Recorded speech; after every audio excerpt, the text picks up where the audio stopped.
Welcome to Cooking with Bobby Joe. I hope everyone had a great Christmas and you're looking forward to the new year. Today's recipe is a great one for New Year's Day. Here in the South, it's a tradition to have black-eyed peas, pork, collard greens, and cornbread to eat on New Year's Day. Today I'm making what I call Southern New Year's Day Cornbread Casserole. Some people call it sausage and black-eyed pea cornbread skillet, or New Year's cornbread skillet, whatever you call it. I call it Southern New Year's Day cornbread casserole because I make it in a casserole pan. So this is what I'm going to be using. I'm going to be using a pound of smoked sausage. Well, I say a pound. Have y'all noticed that the packages are getting smaller as the prices go up? This is 14 ounces instead of 16 ounces. Okay, I'm going to use 1 cup of Martha White self-rising cornmeal mix. And Martha White is made here in Tennessee. A half an onion, 2 teaspoons of minced garlic, 2 cans of black-eyed peas, Bush's beans, they're also another Tennessee company, 12 ounces of chicken broth. And typically I use my Tennessee Sunshine sauce in this. I do about 2 tablespoons of it. It's a hot sauce. But I left mine over at my mother-in-law, so I don't have it for this recipe. So I'm just going to sprinkle some cayenne pepper on it instead to give it a little heat. You want 10 ounces of chopped frozen greens. Typically collard greens are used, but it is impossible to find frozen collard greens this time of year because everyone has already bought them up for their New Year's meals. I was late deciding what I was going to make, and I was like, oh, well, let me go ahead and make this recipe, put it out here before New Year's, so if y'all want to try it on New Year's, you can. But I couldn't find collard greens, so I'm using chopped spinach. Plus, I like spinach better than collard greens anyway, and I know that's not very southern of me, is it? But I like the taste of spinach better than I do collard greens. Okay, you're also going to need 3/4 a cup of buttermilk, and I also typically get the whole fat buttermilk, but they were out of that as well. And Mayfield is another Tennessee company, so this is just going to be a Tennessee meal. 1/4 a cup of vegetable oil, 1 cup of cheese, 3 tablespoons of sugar, but you don't have to put the sugar in it. You can leave that out if you want, and 1 large egg. So I'm going to start by chopping my onion. And if you don't like onion, then leave it out. That's the great thing about making your own stuff at home. You make it how you like it. This isn't the knife I usually use when I chop onions. I left my good knife at my mother-in-law's. I've kind of been cooking in 2 kitchens since my father-in-law passed away. Me and Steve take turns staying with my mother-in-law, so I took some of my kitchen items over there, but I forgot to bring them back with me. So I'm trying to make do with what I have here, just like I tried to make do with what I have over there. So it's kind of like I'm living in between 2 kitchens. So I'm going to chop the onion up really small, and then I'm going to slice the sausage. I also have my 10-inch Lodge cast iron skillet heating up on the stove with a little oil in it. I recommend using a 12-inch skillet for this recipe. 10 inches is going to be too small, but my 12-inch skillet is at my mother-in-law's. Imagine that. So I have a 10-inch and a 14-inch skillet here, and the 14-inch is too big for my stove. I usually use it in the oven when I bake like hams and turkeys and pizzas. Oh, that 14-inch skillet makes the best pizzas. That just leaves me with my 10-inch skillet, and I'm going to make do with the 10-inch skillet for this recipe. And I also usually use fresh garlic, but I don't have any, so we're going to go with the minced garlic that comes in the little jar. Okay, so I'm going to cook this over medium heat until the onions are soft.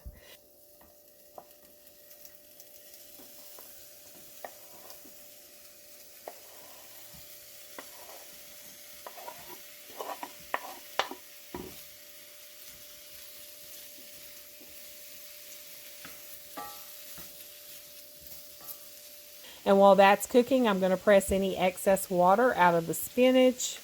See all the water that came out of that spinach?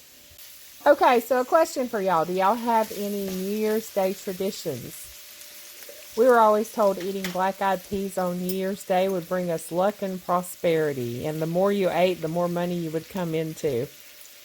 Well, I've eaten a lot of black-eyed peas through the years, and I've still got about the same amount of money. So, you know, I don't think that helps with the money situation. Okay, now I'm going to add the garlic and both cans of drained black-eyed peas.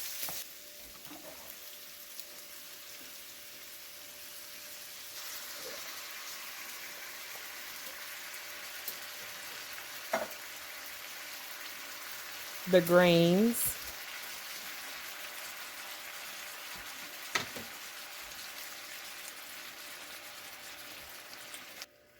cayenne pepper, and about 12 ounces of chicken broth.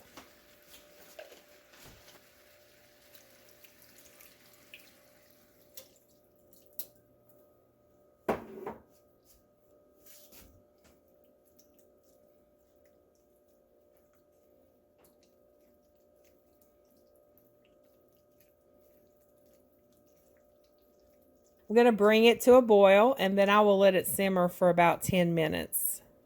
And this is why you need a 12-inch skillet. This 10-inch is too small, if you can tell. Okay, so back to the black-eyed peas and prosperity. Some people also say that back during the Civil War, Southerners considered themselves lucky to have black-eyed peas and collard greens to get them through the winter, so they looked at it as lucky. And others say that black-eyed peas resemble coins and that collard greens resemble cash and cornbread resembles gold. So you're going to come into money if you eat all that together. Either way, black-eyed peas with rice, collard greens with pork, and cornbread was always a New Year's meal here. So if you have any traditions to share, go ahead and share them in the comments. Oh, and preheat the oven to 400 degrees. I think I forgot to tell y'all that. I'm going to be pouring this sausage mixture into my large casserole pan. So I'm going to be sticking it in the preheated oven. That way it will be hot when I add everything to it. And while that's simmering, I'm going to go ahead and make the cornbread batter. I'm going to whisk 1 egg in a mixing bowl.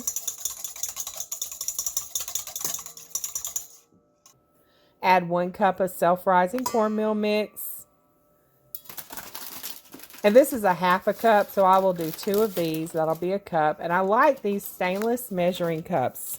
I will leave a link in the video description if you want to get you some. These are much better than the plastic ones I was using. The measurements would fade off of those plastic ones, and these have them engraved in the handle, so there's not going to be any fading off of the measurements on these. Okay, then add 3/4 a cup of buttermilk.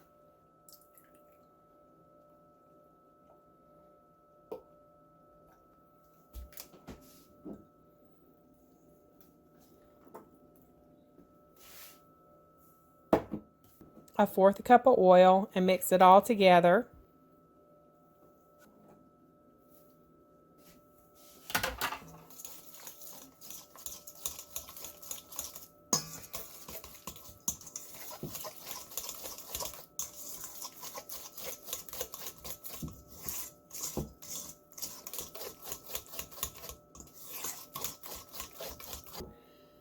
Then add in the cheese.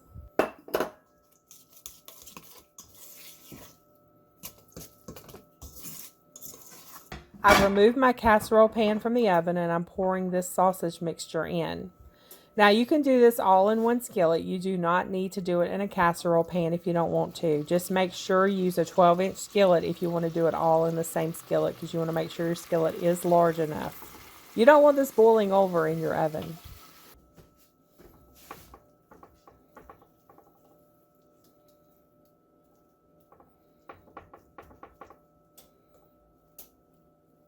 Next, I'm going to pour the cornbread batter over the sausage mixture.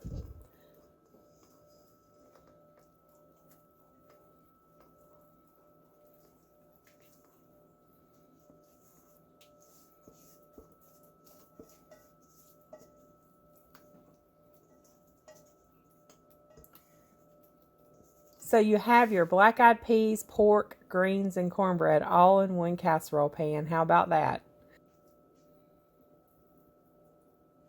Now I'm going to bake it for about 25 to 30 minutes until it's good and golden on top.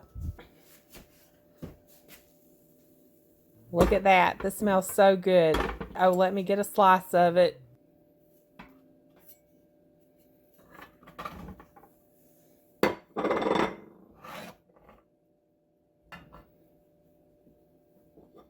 Doesn't that look good? Just perfect.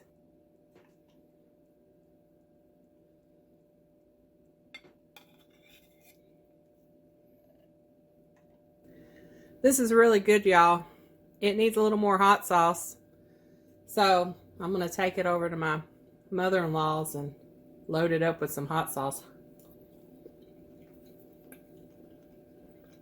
Well, there you have it. Southern New Year's Day cornbread casserole.